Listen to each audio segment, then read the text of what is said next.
Social మీడియాలో చాలా యాక్టివ్గా ఉండే డైరెక్టర్స్లో మీరు ఒకళ్ళు. బట్ చాలామంది ఏమంటారంటే హరీష్ గారి ఫాలోవర్స్ కంటే కూడా ఆయన బ్లాక్ చేసిన మెంబర్సే ఎక్కువ అంటారు. మీరు అంటే సోషల్ మీడియా హేట్ కానీ సోషల్ మీడియా ట్రోలింగ్ కానీ ఎందుకంత సీరియస్గా తీసుకుంటారు? నేను సీరియస్గా తీసుకుంటే సోషల్ మీడియాలో యాక్టివ్గా ఎందుకుంటాను? ఒకవేళ నేను సీరియస్గా తీసుకుంటే అంటే హట్ అయితేనే కదా మీరు బ్లాక్ చేస్తారు. కాదండి, అన్నెసెసరీ డిస్టర్బెన్స్. ఇప్పుడు అడ్వర్టైజ్మెంట్ వచ్చినప్పుడు ఛానల్ మారుస్తే అడ్వర్టైజ్మెంట్ మీరు హేట్ చేసినట్టు కాదు, ఆ టైంకి అది వద్దు అనుకుంటున్నట్టు, అది ఒక డీవియేషన్ అనుకుంటున్నట్టు అంతే. సో అది వాళ్ళు ఏదో హట్ అయిపోయి బ్లాక్ చేసినట్టు కాదు. అండ్ ఇంకోటి, ఖచ్చితంగా కొన్నిసార్లు హట్ అయి బ్లాక్ చేసి ఉంటాయి. ఎప్పుడైతే బూతులు మారుతారో అప్పుడు ఖచ్చితంగా బ్లాక్ చేస్తాను, ఖచ్చితంగా హట్ అవుతాను.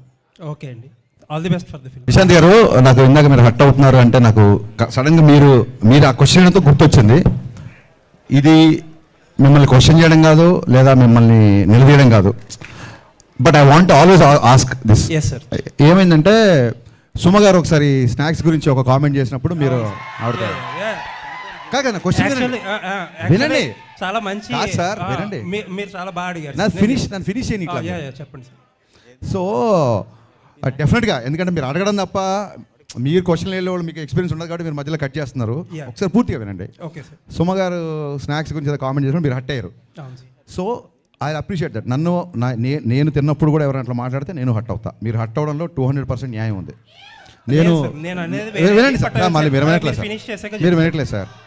సో ఏంటంటే ఒక చిన్న ఫుడ్ విషయంలో మీరు దీన్ని ఇలా స్నాక్స్లా తినే బదులు భోజనాలు చేసినప్పుడు మీరు హట్ అయ్యారు. అది ఎమోషన్స్తో ఉంటాం సార్, మీరైనా మేమైనా అందరం ఒకటే కదా.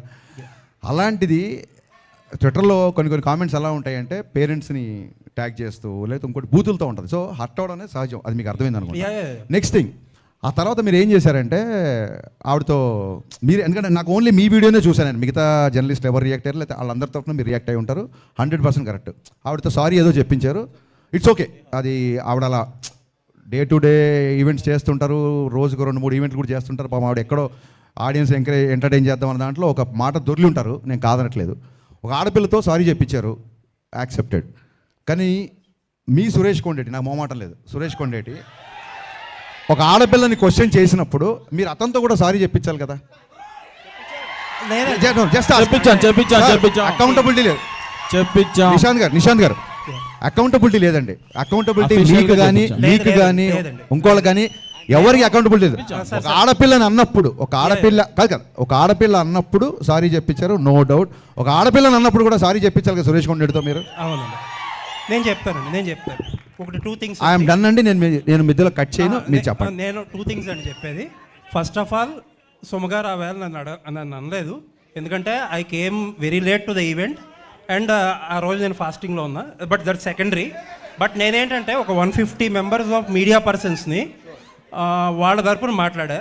సరే, రైట్ రాంగ్ అనేది సబ్జెక్టివ్, అది ఎవరు తీసుకునేది వాళ్ళది. అండ్ ఇంకొకటి, సుమగారిని సారీ ఈ రోజు కూడా సుమగారు అని అంటాను, ఆ రోజు అదే అన్నాను. అవునండి, ఆవిడ మీద ఎప్పుడూ రెస్పెక్ట్ ఉంటుంది. అండ్ ఆ ఇన్సిడెంట్ తర్వాత ఆవిడతో మాట్లాడడానికి ఆ టాపిక్ గురించి ఎప్పుడూ ట్రై చేయాల.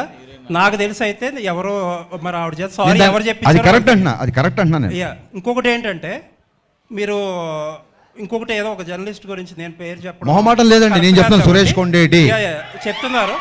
మీకు తెలుసో లేదో నాకు, నేను ఆయనకి చెప్పే, ఆయన సీనియర్ కాబట్టి నేను చెప్పకూడదు కానీ, బట్ ఐ థింక్ సో ఇప్పుడు ఆల్రెడీ అసోసియేషన్స్ ఉన్నాయి, దానికి తగ్గట్టు కొన్ని స్టెప్స్ అయితే తీసుకున్నారు కూడా. Thank you for your patience అండి.